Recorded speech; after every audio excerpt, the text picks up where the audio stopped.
Welcome to your page 3 of Algebra 2 review. This is 4.8 to 4.13. 4.14 will not be on your test. If it is, it will be a bonus. But I want you guys to be aware that there are applications to compositions. Okay? All right, let's do a little reminder before we get started. First of all, if you have an exponential form, okay, remember that. The inverse of exponent is your logarithm. So the log base b to the n is equal to your exponent. So that's just another way to solve without having to go through graphing. Okay? All right. Another thing I want to remind you guys is if you have a negative exponent such as 2 to the negative 3, know that this is the same thing. You've got to get rid of that negative exponent, so we're going to go from the numerator, it's going to come down to become 2/3, which gives you your fraction. Those things you should know that we've already covered. All right, let's look at number 19. Number 19 says you have a log base 8 of 164 is equal to. Well, let's take a look.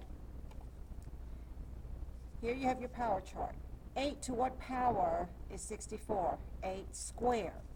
Now notice it is a negative, all right? So this comes out to be, it's a fraction. So this is going to be a negative 2. Keep that in mind, okay? Number 20, 2 to what power is equal to 4? 2 squared is equal to 4. Make sure you know that one. All right, number 21, 5 to what power is equal to 3,125. Look in your 5 column, 3,125, 5 to the 5th power. Okay. 22, it's just a fraction, so don't be scared. Let me rewrite it to kind of show you. 2/7 to what power is equal to 4 over 49? Okay, so kind of think about that for a moment. 2 to what power gives you 4? Square. Okay, does it also work for this one right here? Remember how you have to distribute? So x has to be 2. 2 squared is 4. 7 squared is 49. All right, on 23, you are going to graph each function, and then you are going to tell me the domain, range, draw, and label the asymptote. All right, so here you have your calculator, okay? First thing you want to do is go to y equal, because that's where you go to graph. You have a base of 2. If the base is not written, it would be a base 10. So hit second window, alpha. Let me get out of that. Alpha window. You see where it says log base? Hit number 5. That is not what I wanted. Let me get out of that. All right, y equal, alpha window, log base 5. Your base is a 2, x plus 2, okay, x plus 2, right click out of it, minus 4. And you hit graph. Kind of gives you a sense of what your graph should look like. All right, try to graph at least 4 points. Now go to your table. Go to where you see your first error. You guys see that error right there? That means that's your asymptote. That's where it's approaching, but it never crosses. So at negative 2, you're going to draw your asymptote. Now notice this one goes up and down because your exponential goes across, which is horizontal, okay? So your vertical, please specify if it's vertical or horizontal. This one is a vertical. X is equal to negative 2. That is the line that your graph is going to approach but never cross. All right, now go find some points. Negative 1, negative 4. There's one of my points. 0, negative 3. It's always good to find the y-intercept. 2, negative 2. Okay? Now on your last one, look at your graph how far it goes out. So there's 1, 2, 3. This one goes all the way to 8. So let's go toward 8. Scroll down. Okay? 8 is at negative 6.7. But look, 6 is negative 1. So you can use this one, or you can use this one right here. Either one. Kind of gives you a sense of the graph. Connect your points, draw your log function, add a tail. That tail should never cross your asymptote. All right, knowing all that, now let's go find the other stuff. So we have graph the function. We got to identify the domain and range. Your domain goes from far left. How far to the left did it go? Well, you got really close to -2, but it does not include -2. How far to the right is that graph going? All the way to positive infinity, okay? Your range, how low is this graph going? Well, it doesn't really start here, it starts way down here, so that's -infinity. How high is this graph going? It looks like it's kind of stopping there, but that arrow says it's continue, slowly heading toward the positive infinity. So there you have, label, identify your domain and range. Then it says draw, which I have drawn the graph, and I have also labeled the asymptote. So there you go. Okay, there's number 23. 24. This is just a natural log. Natural log is the same as log with base of e. Base e is a continuous growth. All right, continuous decay or continuous growth, kind of like radioactive. Okay, the button for your natural log is right here next to 4. Mine's kind of rubbed off, but there it is right there, okay? All right, go to your y equal. Let's clear this one. Type natural log, that button next to 4, okay? X plus 4 in parentheses plus 1. Go ahead and graph so you get a sense of idea what the graph looks like. If your graph doesn't look like this, and they're all kind of wrong because somebody has played with it, because we do share calculators, if you'll hit zoom, 6, you'll set it to -10, +10 for your x value, -10, +10 for your y value. All right, go to your table. Now you have an idea what it looks like. We're going to scroll till we see the first error. And where is that first error? -4. Notice what it correlates with. Draw your dashes. And tell me that your x is equal to -4. That's your vertical asymptote, okay?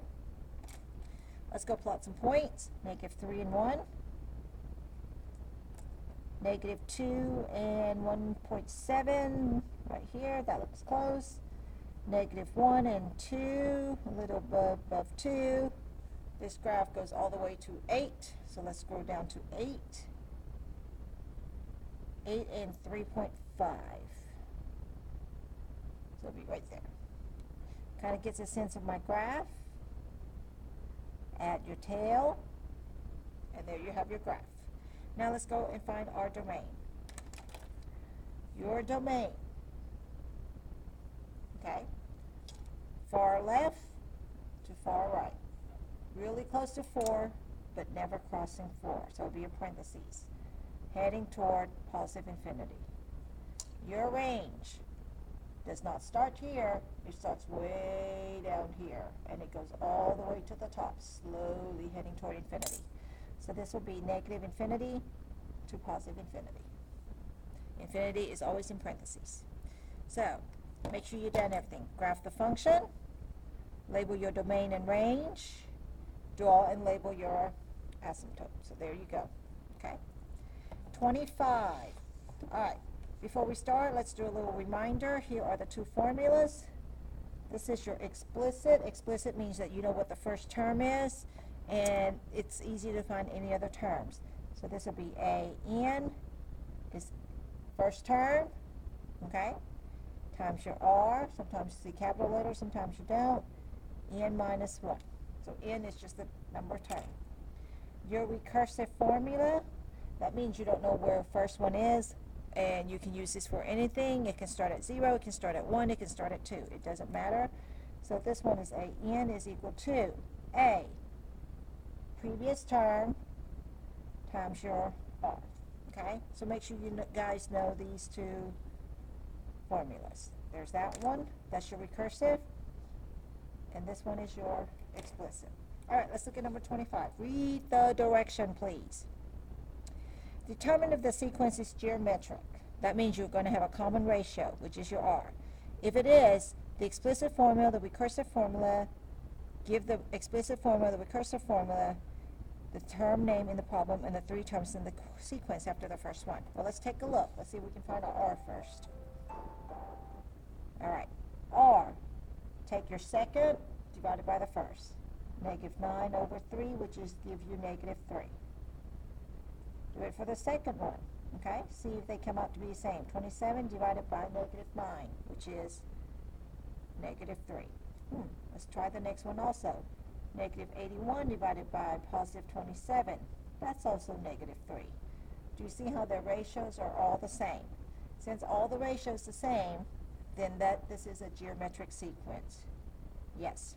All right, since it is, let's go ahead and find our first explicit formula. Here's your explicit formula. A of n is equal to, what is our first term? First term is a 3. Times your ratio. What's your ratio? -3, n minus 1. Okay, so there's your explicit formula. Next one. What did they want you to find? They want you to try to find the 9th term. So, where n is, let's plug that in with 9. A of 9 is equal to 3 times -3, 9 minus 1. You can type all that into your calculator. Okay, let me get out of that.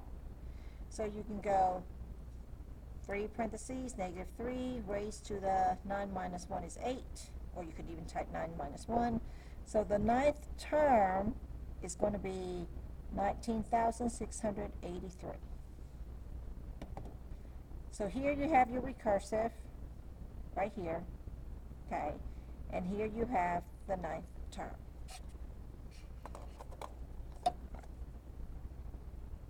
So these were the two things I was looking for. So here's this one, yes, and then here's your other solution. So make sure you read the directions. Okay? All right. One more thing you were supposed to find. You were supposed to find the recursive formula. So what is your recursive formula going to look like? Well, the recursive formula is going to look like this. Any term you're looking for, you can start anywhere, 3, 4, doesn't matter, but it's going to be changing by -3 every single time. And there you have your recursive. So let's make sure you answer every question on here. What did it say? Determine if it's geometric? Yes. Here's your explicit formula. Here's your 9th term. And here's your recursive. Okay? And that's number 25. Let me separate these guys. All right. Let's go to number 26. Let's see if this one is a geometric. All right. Let's check. Second divided by the first. That's 4. 16 divided by the previous term. That's 4. 64 divided by 16. That's also 4. Okay? And if you're not sure, you can always go type into your calculator. So yes, this is a geometric. All right. Number 2, find the explicit formula. Explicit. So, you got A of n is equal to your first term, which is 1, times your ratio, common ratio, and then you have n minus 1. So there's your explicit. Then it says to find the term name. So what number are we looking for? We are looking for the 10th term, okay? So 1 times 4, 10 minus 1. So the 10th term comes out to be what number? 1 parentheses, and you can just type this in, just like I have it. 4 raised to the 9th. And that number comes out to be 262,144. All right. So you got your recursive. Excuse me. You got your explicit. Yes. And then here's your 10th term. So we got to go find the last thing, your recursive formula. What is your recursive formula is going to look like? A of n is equal to the first term, or previous term, times your r. Okay? So there you have answer every question. All right. Please read the direction. I want to stress that so much. Okay. 27, 28 says, given the explicit formula for the geometric sequence, find the recursive formula, common ratios, the first 5 terms, and the term name in the problem. So, let's take a look. It gives you, okay, here's your first term, here's your R. This is your explicit formula. Now, on number 27 says, hey, go find me the 9th term. All you got to do is plug it in. Got it? So I'm looking for the 9th term. My first term is -2. My common ratio is -4, and my n is 9 minus 1. So what is that number going to be? So -2, -4 raised to the 8th. Make sure you use a negative and not a minus. That comes out to be -131,072. -131,072. Thank you.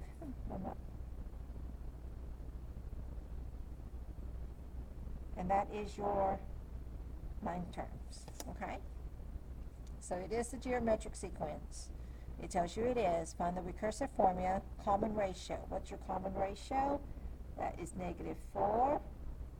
First 5 terms, and the term name. So I look for the term name in the problem. I got to find the recursive formula. So what's your recursive formula look like? Okay. Recursive formula is going to look like this. A of n is equal to your previous term times your -4. So here's my recursive. Here's my common ratio. Here's the term name. I need to also find the next 5 terms. Well, let's take a look. First of all, it starts at -2. So you're going to take -2 times -4. Next term is 8. So 1, 2, 3, 4, 5. Okay? Times -4. -32 times -4. 128 times -4. -512. So there's your other answer right there. Okay? So read everything, common ratio, recursive formula, term name, next 5 terms. All right, let's go to number 28. Okay, what is your R? Your R is a 2, common ratio, okay? Now, let's go ahead and find our recursive formula, since we're here. A of n is equal to your previous term times your R. There's your recursive formula. Next thing you got to find is the 12th term, starting at -4, increasing by +2, 12 minus 1. All right. And I only did a +2 because I should really take that off, because that looks like -4 plus 2. It's actually -4 times, okay? All right, -4 parentheses, 2 raised to the 11th. That gives you the 12th term to be -8,192. And now we've got to go find our first 5 terms. Starting with -4. 1, 2, 3, 4. Okay? First 5 terms. So -4 times 2 is -8 times 2, -16 times 2, -32 times 2, -64. There you go. Notice it's doubling because it's a 2. Okay, good luck on your test, guys.